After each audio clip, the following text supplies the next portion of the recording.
సరే ఇప్పుడు హెల్తీగా ఉండాలి. అందరికీ ఆ ఆతృత ఉంటది.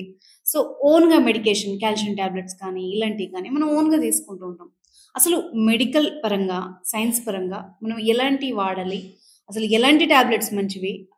దాని గురించి ఇప్పుడు టాబ్లెట్స్ అనగానే ఆ! అందరూ ఏమనుకుంటుంటారంటే, ఇప్పుడు మా మా మా పక్కింట్లో ఒక అంకుల్ ఉన్నారు. హ్మ్. ఆయన 76, 77 ఇయర్స్. హ్మ్. టాబ్లెట్స్‌ని అసలు ఎంత ఇష్టంగా రోజు అరేంజ్ చేసుకుంటారో తెలుసా? హ్మ్. అంటే ఆయన ఉద్దేశ్యం ఏంటంటే, ఈ టాబ్లెట్సే నన్ను బతికిస్తున్నాయి. అవును. అదే ఫీల్‌లో అందరికి ఉంటారు. ఆ అవును. ఏజ్‌లో. హ్మ్. యాక్చువల్ చెప్పాలంటే అవన్నీ కెమికల్స్. ఆ! వాటిల్లో ఇంప్యూరిటీస్, వాటిల్లో ఉండాల్సిన మోతాదులో లేకపోవడం వల్ల టాబ్లెట్స్ వల్లనే కాంప్లికేషన్స్ ఎక్కువొస్తాయి. అంటే కొన్ని అన్నెసెసరీగా వాడుతుంటారు. సో, హ్మ్. బీపీ కంట్రోల్‌గా ఉండడానికి బీపీ టాబ్లెట్, షుగర్ హ్మ్. కంట్రోల్ కొన్ని ఎక్స్‌ట్రాలు వాడుతుంటారు. హ్మ్. మీరిందాకన్నారు కాల్షియం, హ్మ్. ఐరన్ వాళ్ళ కొడుకు ఏదో అమెరికా నుంచి పంపిస్తాడు. మంచి మల్టీ వైటమిన్. సప్లిమెంట్స్ అని ఇంత డబ్బా పంపిస్తారు. యెల్లో డబ్బా అవును. ఉంటది. ఒక దాంట్లో ఒక 1000 టాబ్లెట్లుంటాయి. హ్మ్. అవి వాడడం. ఇవన్నీ ఏంటి?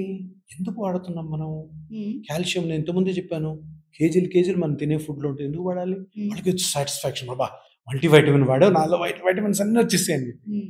వైటమిన్స్ అన్నీ మన ఫుడ్‌లో ఉంటాయి. Unnecessary to use. ఇవి ఎందుకు జరుగుతున్నాయి? హ్మ్. ఎందుకు ఇంతమంది జనాలు ఇంత పిచ్చయిపోతున్నారు? ఎందుకంటే అంత అడ్వర్టైజ్‌మెంట్ యాక్టివిటీ జరుగుతుంటది. హ్మ్. ఎందుకు? ఫార్మాస్యూటికల్ కంపెనీస్ వాళ్ళ మందులు అమ్ముకోవడానికి. ఇప్పుడు రిచెస్ట్ ఇండస్ట్రీ ఏదన్నా ఉందంటే హ్మ్. Pharmaceutical company. ఎందుకు సార్ రిచ్ అని అడగొచ్చు నువ్వు. హ్మ్. పారాసిటమాల్ 500 ఎంజీ టాబ్లెట్ ఉంటది. హ్మ్. దాంట్లో రియల్ పారాసిటమాల్ 100 గ్రాములు గూడా ఉండదు. 100 ఎంజీ గూడా ఉండదు. 500 ఎంజీలో 100 ఎంజీ గూడా ఉండదు. ఓకే. మిగతాదంతా ఇంప్యూరిటీస్. ఆ ఇంప్యూరిటీసే ఆ ఫార్మాస్యూటికల్ కంపెనీ ఓనర్‌ని మల్టీ మిలియనీర్‌ని చేస్తుంది. ఇండియాలో ఉన్న ఫార్మాస్యూటికల్ ఇండస్ట్రీ లీడర్స్ అందరూ గూడాను హ్మ్. Filthy rich. ఇప్పుడు దీన్నే ఒక వ్యవసాయం చేసుకునే రైతుతో పోల్చండి. హ్మ్. వ్యవసాయం చేసుకునే రైతు అన్నం పండిస్తాడు మన కోసం.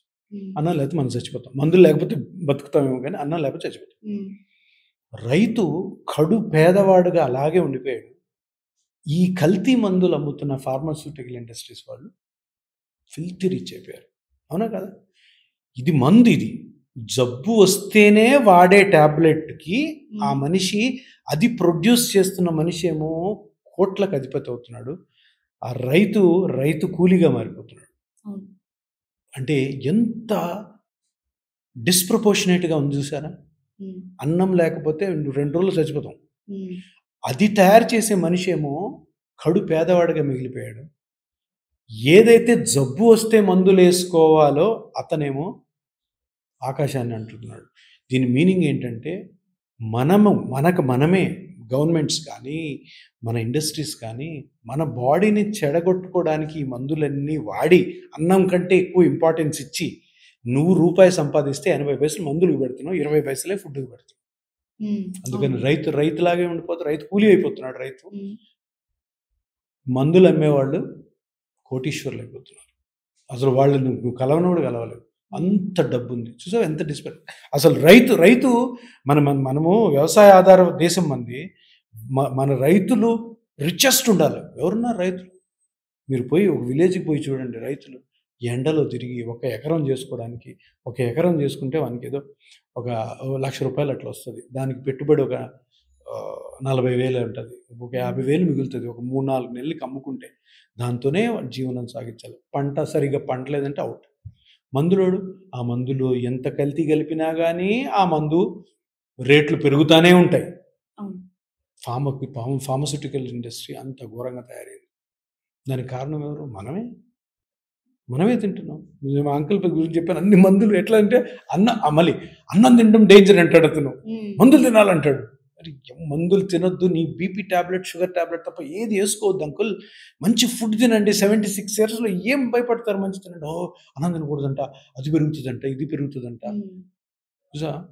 ఎంత ఇదుందో. సాడ్‌గా అనిపిస్తుంది చాలా సాడ్‌గా వింటుంటే. యెస్. అనిపిస్తది. సరే ఇప్పుడు విలేజెస్‌కెళ్తే తెలుస్తది. హ్మ్. రైతులు వాళ్ళ పరిస్థితి హ్మ్. బాధ.